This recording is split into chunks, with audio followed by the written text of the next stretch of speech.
दोस्तों, welcome to my YouTube channel. जैसा कि हमने इंट्रो वीडियो में बात किया था, आज हम लोग डाटा क्लीनिंग का पहला वीडियो देख रहे हैं। ठीक है, तो डाटा क्लीनिंग बहुत ही ज़रूरी होता है दोस्तों। जैसे मैंने इंट्रो वीडियो में बताया था, इस वीडियो को आप लाइटली मत लीजिएगा, क्योंकि लाइटली लेना मतलब विदाउट क्लीन डाटा आप मार्केट को एनालाइज नहीं कर पाएंगे।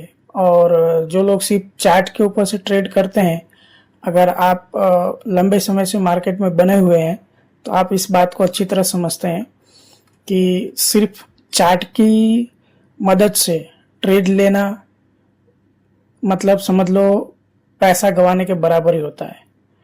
कितनी बार चार्ट काम करता है, प्राइस एक्शन काम करता है, नो डाउट, मैं उसमें मना नहीं कर रहा हूँ, लेकिन इसमें एक्यूरेसी जो है आपकी इतनी नहीं होती है कि आप सफिशिएंटली ट्रेड ले पाएँ, डिसाइड कर पाएँ कि मुझे ट्रेड में घुसना है कि नहीं घुसना है।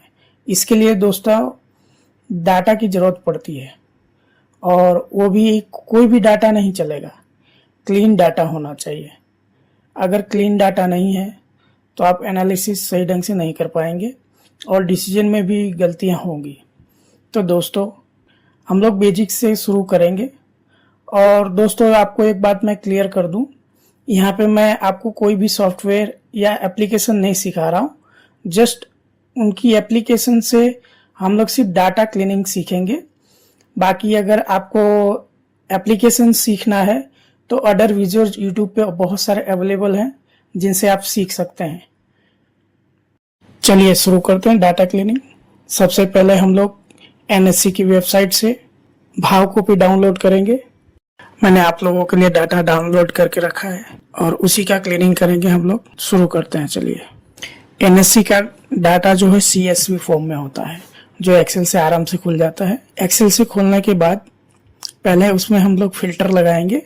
फिल्टर से सबसे पहले हम लोग इक्विटी सेक्शन के फिल्टर पर जाएंगे, उसमें से इक्विटी को अनचेक कर देंगे और रिमेनिंग जो रो बचती है फिल्टर के बाद उसको हम लोग डिलीट कर देंगे। रो डिलीट होने के बाद फिल्टर हटा देंगे। फिल्टर हटाने के बाद रिमेनिंग जो कॉलम है, अननेसेसरी कॉलम है, वो हटा देंगे one by one.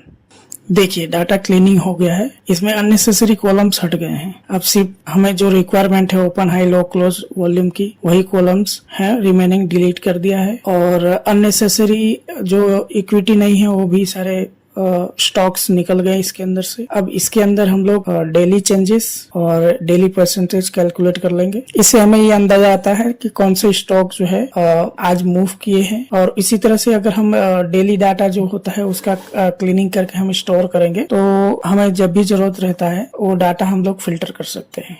No doubt NSC पर से भी ये डाटा जो है मिल जाएगा, लेकिन एनएससी पर से जो डाटा मिलेगा आपको सिंगल स्टॉक के लिए हिस्टोरिकल डाटा मिलेगा। तो अगर आपको पूरा इंडेक्स का या फिर सभी स्टॉक का डाटा देखना है कि कंपेयर करना है, तो उसके लिए आपको भाव कॉपी डाउनलोड करना पड़ेगा। और एक एक भाव कॉपी डाउनलोड करके इस ढंग से क्लीनिंग करना मुझे पता है हेडेक है, तो इसका भी शॉर्टकट है, तो वो भी हम देखेंगे। फिलहाल के लिए ये बेसिक इस हम लोग धीरे धीरे इसको एनहेंस करेंगे एडवांस लेवल तक। अभी के लिए बाय बाय।